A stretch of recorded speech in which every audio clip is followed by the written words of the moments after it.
भारत के criminal law में एक बहुत बहुत बड़ा बदलाव हुआ है। करीब 160 साल पुराने कानून की जगह अब आ गई है नई भारतीय न्याय संहिता यानी बीएनएस।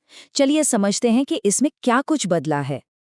ये सिर्फ नाम बदलने की बात नहीं है, बल्कि हमारे लीगल सिस्टम को उसके कॉलोनियल पास से निकालकर आज के ज़माने के हिसाब से बनाने की एक बहुत बड़ी कोशिश है। तो सवाल यही उठता है कि आखिर वो कौन से बड़े बदलाव हैं जिनका असर हम सब पर पड़ेगा। चलिए इन्हीं को समझने की कोशिश करते हैं।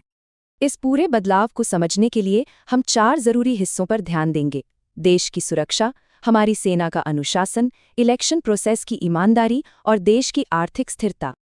तो चलिए सबसे पहले बात करते हैं चैप्टर 7 की, जो उन अपराधों से जुड़ा है जो देश की स्थिरता के लिए खतरा बन सकते हैं। देखिए, इस चैप्टर में जो सबसे बड़ा और कहें तो सबसे ज्यादा चर्चित बदलाव है वो है सेडिशन यानी राजद्रोह कानून का हटना। अब इसकी जगह एक नया प्रोविजन आया है और हमारी पड़ताल यहीं से शुरू होती है।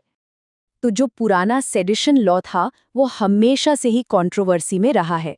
अब नए कानून में सेडिशन या राजद्रोह शब्द को हटा दिया गया है और उसकी जगह भारत की संप्रभुता, एकता और अखंडता को खतरे में डालने वाले काम जैसे शब्दों का इस्तेमाल हुआ है।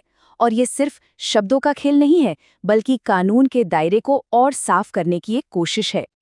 इसी नए कानून में एक नया टर्म भी आया है, सबवर्सिव एक्टिविटीज यानी विध्वंसक गतिविधियां। तो इसका मतलब क्या है?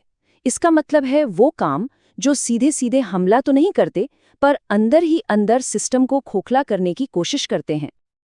अगर साफ शब्दों में कहें तो ये नया कानून उन कामों पर फोकस करता है जिनका मकसद साफ तौर पर देश को तोड़ना, हथियारों के साथ विद्रोह भड़काना या किसी भी तरह से भारत की यूनिटी और सॉवरेनिटी को चैलेंज करना है।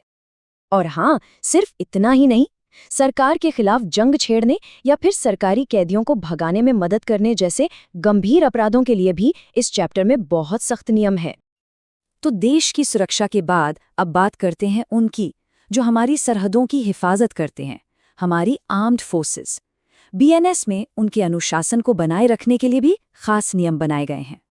मिलिट्री सिस्टम के खिलाफ होने वाले अपराधों को समझने का एक सिंपल तरीका है। सोचिए, ये कैसे आगे बढ़ता है। ये शुरू होता है किसी सैनिक को उसकी ड्यूटी से भटकाने की कोशिश से, फिर बात आती है किसी को हुक्म न मानने के लिए उकसाने पर, और आखिर में सीधे सीधे बगावत के लिए भड़काने तक। कानून हर कदम पर सख्त होता जाता है। और यहाँ एक बहुत ज़रूरी बात है, ये कानून सिर्फ फौजियों पर ही लागू नहीं होते। अगर कोई आम नागरिक भी जानबूझकर सेना के किसी भगोड़े को पनाह देता है तो वो भी एक क्राइम है।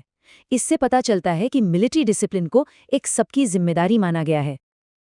चलिए अब आते हैं एक ऐसे टॉपिक पर जिससे हम सब सीधे सीधे जुड़े हैं, इलेक्शंस। देखते हैं कि बीएनएस हमारी डेमोक्रेटिक प्रोसेस को साफ सुथरा रखने के लिए क्या करता है।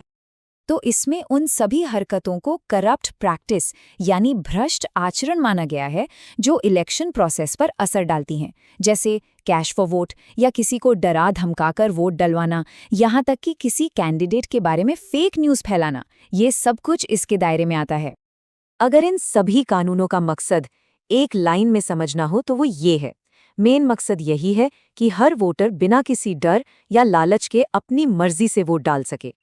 तो अब हम अपने डिस्कशन के आखिरी हिस्से पर आते हैं, और ये है देश की अर्थव्यवस्था की सुरक्षा।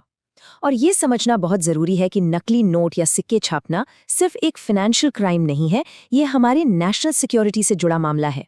ये कानून नकली सिक्के और करेंसी नोट दोनों को ही बहुत सीरियसली लेता है। मतलब सिर्फ नकली नोट बनाना ही जुर्म नहीं है, बल्कि उसे बनाने के लिए मशीनें या औजार रखना भी एक बड़ा जुर्म है। मकसद ये है कि इस पूरे नेटवर्क को जड़ से ही खत्म किया जाए। और बात सिर्फ नोट या सिक्कों तक ही सीमित नहीं है। सरकारी स्टैम्प की नकल बनाना भी एक सीरियस क्राइम है। क्यों? क्योंकि ये सीधा सीधा सरकारी खजाने और हमारे डॉक्यूमेंट्स की असली पहचान पर हमला है। तो हमने इन 4 बड़े एरियाज को देखा। अब चलिए इन सभी बदलावों को एक साथ जोड़कर देखते हैं कि बड़ी पिक्चर क्या निकल कर आती है। तो आखिर में ये समझना जरूरी है कि भारतीय न्याय संहिता सिर्फ कुछ कानूनों की किताब नहीं है। ये एक नया फ्रेमवर्क है जो भारत के पब्लिक ऑर्डर, नेशनल सिक्योरिटी और लोकतंत्र के पिलर्स को फिर से डिफाइन और मजबूत करता है। तो देखिए, ये नए कानून अब लागू तो हो गए हैं, पर इनका असली असर क्या होगा ये तो आने वाला वक्त ही बताएगा। लेकिन सबसे बड़ा सवाल जो हमारे सामने है वो ये है कि ये जो नई परिभाषाएं हैं ये आने वाले सालों में देश की सुरक्षा और हमारी अपनी आज़ादी के बीच के नाजुक बैलेंस को किस तरह से बदलेंगी।